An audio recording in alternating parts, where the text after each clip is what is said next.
আপনি একটি মরণাপন্ন রুগীকে হাসপাতালে নিয়ে গেলেন, হাসপাতালে নিয়ে যাওয়ার পর জানতে পারলেন ওখানে বেড নেই বা ডাক্তারবাবুর অভাব, তাই জন্য সেখানে রিফিউজ করেছে আপনার রুগী বা পেশেন্টকে। সেক্ষেত্রে দাঁড়িয়ে সুপ্রিম কোর্ট বলছে এমার্জেন্সি সিচুয়েশনের ক্ষেত্রে যেখানে মানুষের জীবন মরণের ব্যাপার জড়িয়ে রয়েছে সেখানে কখনোই নো বেড নো ডক্টর এই কথাটা বলা যাবে না। আপনাকে অ্যাডমিট করতে হবে এবং তাকে বাঁচানোর চেষ্টা করতে হবে। এবং এরকম পরিস্থিতিতে তারপরও সুপ্রিম কোর্টের জাজমেন্ট প্রচুর হাসপাতাল প্রচুর নার্সিংহোম ভাইলেট করে চলেছে।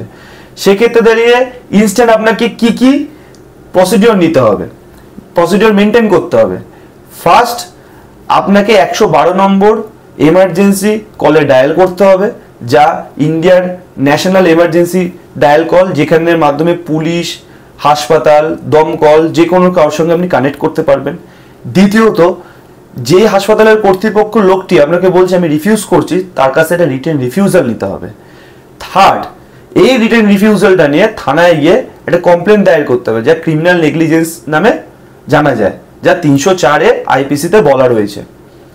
এরকম অবস্থায় আপনি এই ধরনের সচেতনমূলক স্টেপগুলো নিন, আপনার রুগীকে অ্যাডমিট করতে বাধ্য থাকবে, অথবা আপনাকে কম্পেনসেশন দিতে বাধ্য থাকবে, অথবা তারা হয়রানিও হবে। যার কারণ সাধারণ মানুষকে যারা হয়রানি করে এই হাসপাতাল কর্তৃপক্ষদেরও এরকম হয়রানি হওয়া উচিত। অতএব এমার্জেন্সিতে বেডের থেকে আগে হচ্ছে মানুষের জীবন।